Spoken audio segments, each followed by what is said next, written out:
that his behavior was not normal. If convicted in his son's death, Brandon Walker could spend the rest of his life behind bars. Stephanie Jones is set to be sentenced in February.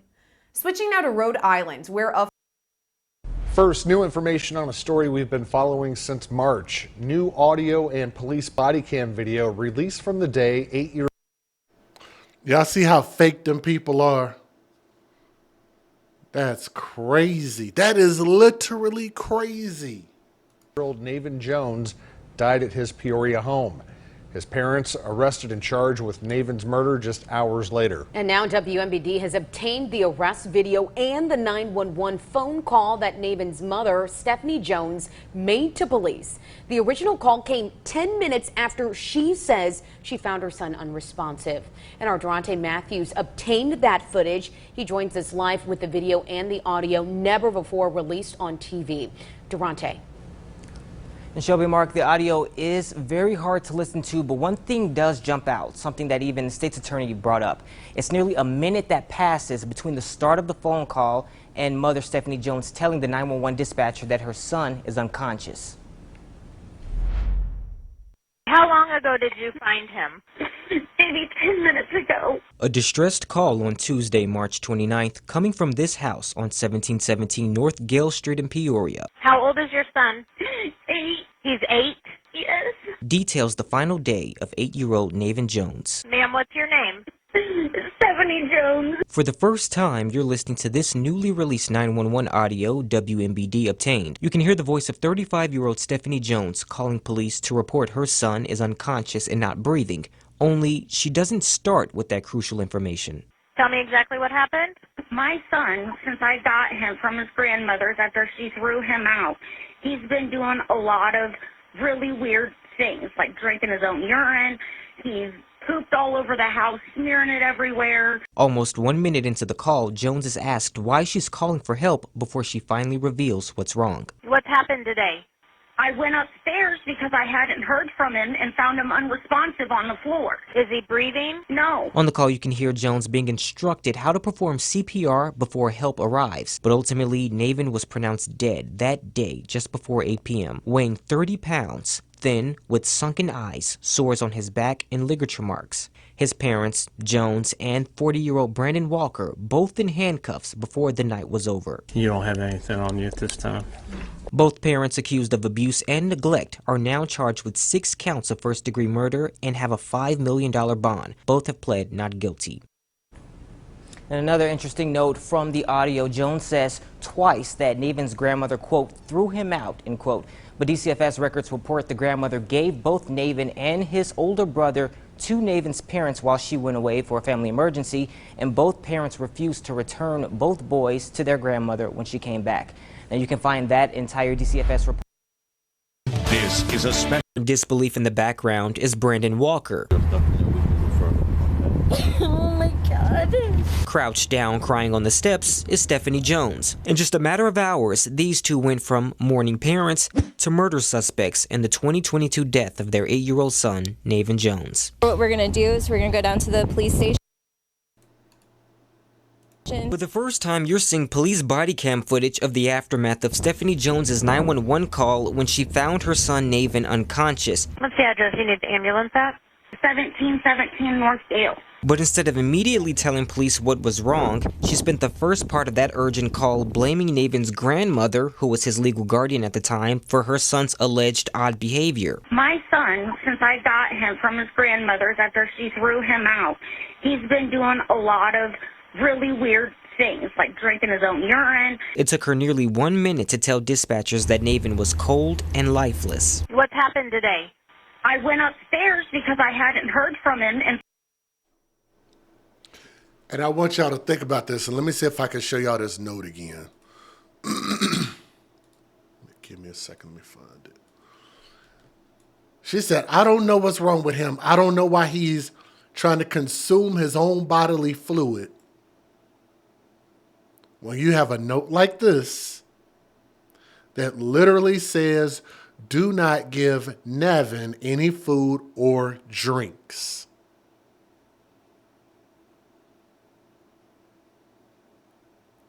but you're wondering why he's trying to consume anything that will keep him alive. There's no excuse and no explaining that. I think they both need a life sentence. How'd she get 20 years? She need a life sentence. Found him unresponsive on the floor. Is he breathing? No. But because of the parents' history with police and DCFS, officers didn't seem to buy it. They have a history of not taking care of their kids or whatever. And that wasn't the only problem police immediately pointed out. Is there anything that looks suspicious at all? It's malnourishment. A gruesome autopsy report detailed at the time of Navin's death, the 8-year-old weighed only 30 pounds, had sunken eyes, sores, blunt force injuries, and ligature marks on his body. The Peoria County State's Attorney also says the door to Navin's upstairs bedroom in this house had no knob and was tied shut, saying at times the 8-year-old was locked in the basement, beaten, starved, tortured, and imprisoned. Way underweight. He's just scared. 56. He looks like he's not eaten in a month. While over on the sidelines, Walker was painting a different picture. He was fine last night. Carried on the conversation with me. After a conversation with investigators, Go ahead, turn around for me, sir. both parents were booked and behind bars the same night, each facing 6 counts of first-degree murder. Both pleaded not guilty. 20 months later, Jones changed her plea to guilty, now facing between 20 and possibly up to 100 years in prison. But Walker's attorney is pointing the finger at DCFS for not transferring legal guardianship from Navin's grandmother to the parents, saying that was the only way they could get him medical care when he desperately needed it. I've been telling you and the DCFS that he needed to be seen. DCFS has got to be more responsible about getting the guardianship changed from one person to another when they need medical attention, because everyone agreed they couldn't take the child to the doctor, and that is a fact. According to a report from DCFS's Inspector General, Navin is one of 171 kids with DCFS contact who died between July 1st, 2021 and June 30th, 2022, a 40% increase from the year before. He's also one of 4 kids in Peoria County with agency involvement whose death in that time frame is listed as homicide. We reached out to DCFS. A spokesperson, not commenting specifically on Navin's case, sent a response saying in part, the report takes a broad look at DCFS involvement with families, and many of the deaths included in the report are unrelated to the child welfare system. Durante Matthews, WMBD News. And to see DCFS's full response, you can head on over to our website, CI Proud.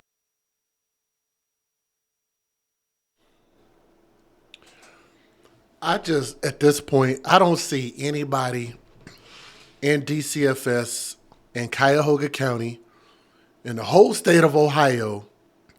It just seems like none of them are doing their jobs at all. I think you could hire a group of monkeys that could come in there and do a better job of protecting children than DCFS is. Because every time we turn around, Cuyahoga County, Cuyahoga County, Cuyahoga County, yet again, in almost all of these cases, there were opportunities missed that they could have saved these kids. Starvation is planned, it's intentional, it's long, it's cruel, it's hurtful, it is extremely painful. And throughout that process, these fools had opportunities to turn this around and stop doing what they were doing, and they just refused.